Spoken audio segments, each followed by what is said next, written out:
In the last video, we talked about William James Sidis, and in connection with that, about the Sidis method. Little information is available about the Sidis method. The author of the book The Genius says in an interview that there is nothing extraordinary about the Sidis method and that it can even be compared with the rigorous education of today. Maybe the parents really did much more than most education-focused parents do today. Maybe this really was a special case. Maybe William was already very intelligent from the start. We talked a bit about this issue in the last video, but this problem with initial conditions and external influence has also come up again and again in previous videos. Since this is difficult to understand, let's just look at a few examples from today. Child prodigies keep appearing from time to time.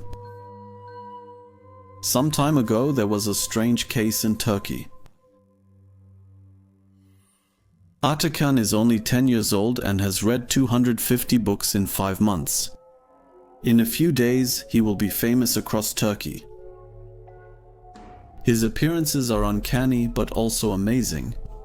He seems to be able to talk about complex topics at a very high level, for example, about philosophical subjects.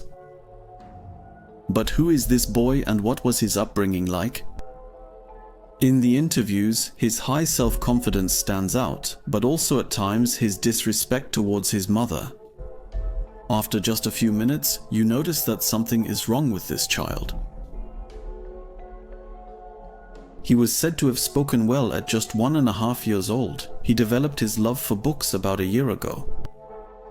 Many people think of the term Indigo child. We have covered this topic and seen that it is not scientifically proven that such a thing even exists.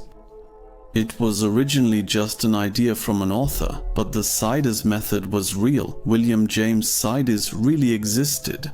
That's why it's possible for such children to keep appearing. The only question is how exactly they come into being. The case of Atakan was so interesting because he had a long break after these appearances. After about a year, he is interviewed again and he seems completely different. Now we come to the speculations that really make the whole thing interesting. According to a report, the parents were seen in libraries long before his appearances, which could be normal at first if he really read so many books. But his knowledge, or rather, his intelligence was questioned because of some of his statements, which is why the whole thing was considered a setup. But for what?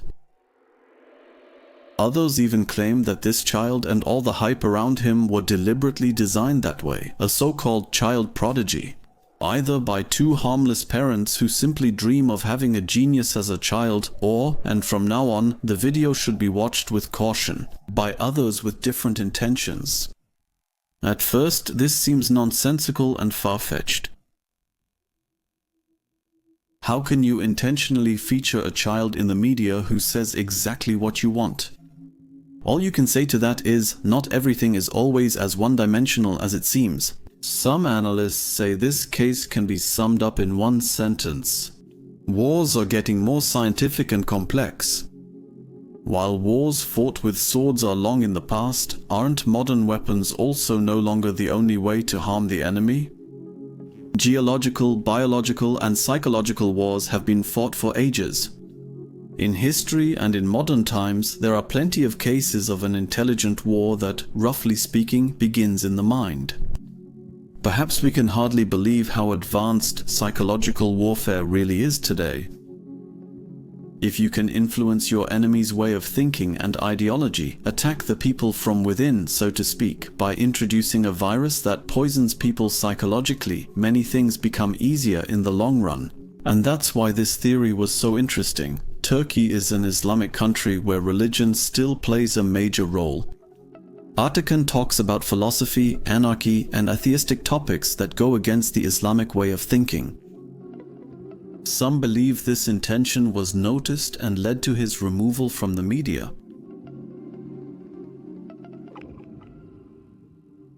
Of course, these are all just speculations.